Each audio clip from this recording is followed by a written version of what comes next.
Scalpers. You know them, you've seen them, and unless you are one, you hate them. Stuffing their shopping carts full of Pokemon cards while there's a sad little kid right next to him who can't even get his hands on a booster pack. Bricking Pokemon vending machines, trying to clear out the entire stock. Buying 100 Sam's Club memberships so they can go home with a whole pallet full of Pokemon cards. And yes, even buying 40,000 units right off a Pokemon Center before the queue even goes up, delaying one of the most anticipated releases of the year. And as much as you and I hate to admit it, they are winning. But hopefully not for long. So how are they winning? Well, it's simple. They get their hands on the product by camping out at stores, clearing shelves, stocking the distributors, or using bots to buy all the product as much as they possibly can, and then they take it and sell it to collectors and casual fans for sometimes 3 to 4 times MSRP. And because there is so much hype right now, everybody wants to get their hands on cards. They just do this over and over and over again. Rinse and repeat, rinse and repeat. So finding Pokemon cards are really difficult, and unfortunately for your average collector, the secondary market is really the only space for people to get their hands on Pokemon cards. If you're lucky, that means you have a local game shop or card shop that has Pokemon cards for slightly above MSRP. If you're unlucky, you kind of got to go with the scalper. And we have crazy instances of scalping. Now, this is not me advocating for you to go and get Pokemon for cards from scalpers. In fact, this video is the exact opposite. But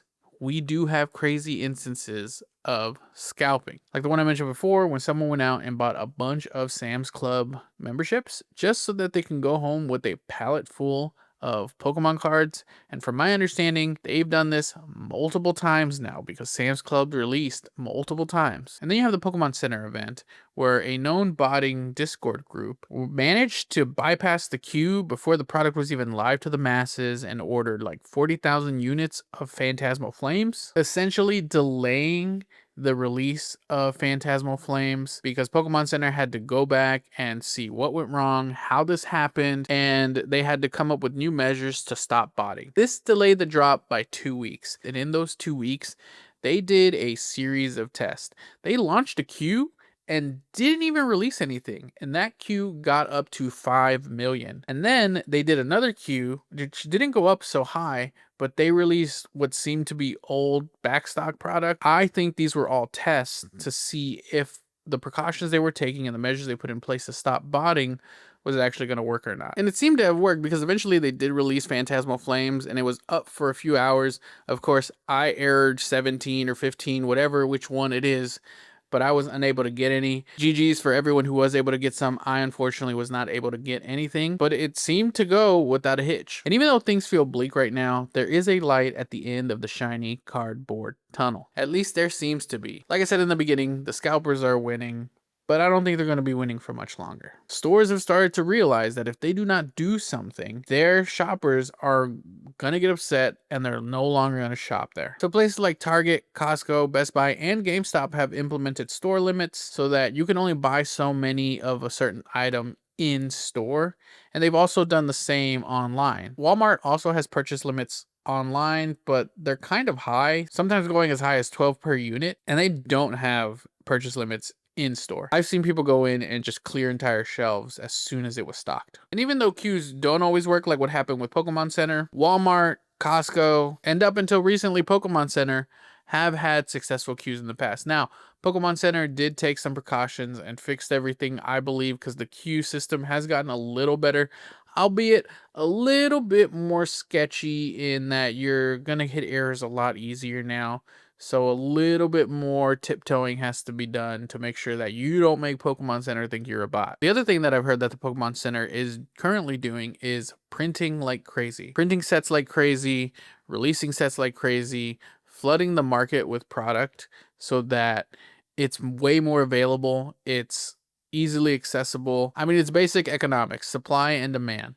The less supply there is, the higher the demand will be. The reverse of that is with more supply, the demand will go down in theory. And while I think the Pokemon Company does want to keep demand high, I don't believe they're willing to sacrifice their community for short-term gains. They have said they are going to print more. They are printing more. From my understanding, I've heard people say that they're printing basically around the clock to try and keep up with the demand and essentially try and make it harder for scalpers to hold on to product and make it more accessible to real fans, players of the game, and collectors of the cards. They've also changed the way the vending machines works. Before, you could go up, put it in. If there was stuff in there, you could get it all out if you wanted to. And now they've implemented certain measures to make sure that their machines aren't getting completely cleaned out as soon as they get stocked, like timed releases, certain triggers to release more product, like buying a product or two, and then a cooldown period so that you can't buy anything for a while and then it comes back on. Essentially, they're making it a little bit more difficult for scalpers to go in and clear a whole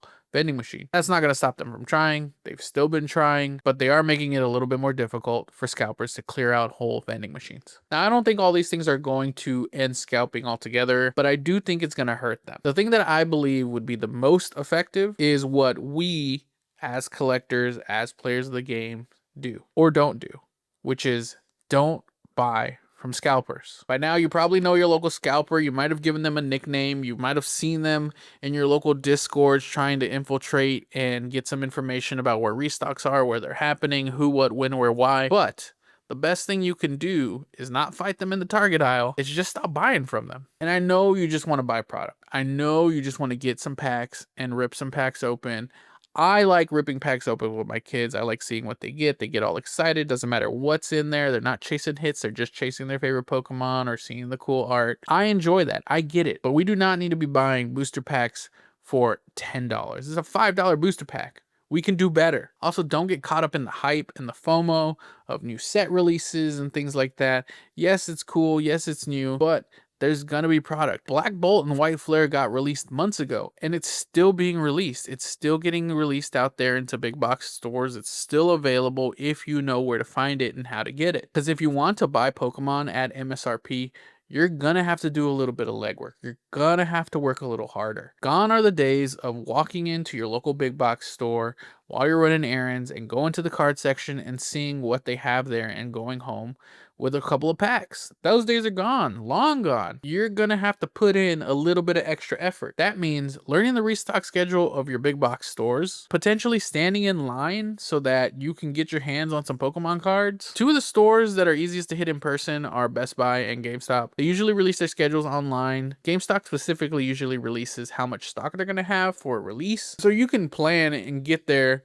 ahead of time and you'll know if you have a chance of getting some product or not. Some of their prices are outrageous. Some of their prices are scalper level prices, but it is a big box store and at least you're not paying for a $200 ETB. Best Buy is a little bit better. Their prices are MSRP and their stock limits are pretty well enforced. Every Best Buy that I've gone into, they have their product behind the customer service counter, so you have to talk to a person. The Target experience varies. Some stores, they put their product behind the customer service desk. Others don't. They just leave it out in the open, but they do have purchase limits. So your chances are higher at those stores. You can also join a Discord that'll notify you when stock is available online. Just use the Google machine, join a few free ones, see which one you like. There are also paid ones if you want to join a paid one. There are tons out there. Find one that fits your vibe and hopefully you get your hands on some Pokemon cards. You have better options than your local scalper. You have way better options of getting your hands on some Pokemon cards than supporting someone who's out there just looking to make a buck off of a very popular hobby right now. Hopefully you get out there, you put a little bit of extra work in to get your hands on some cards, and you'll be opening some booster packs at MSRP. Stay safe out there, trainers. God bless.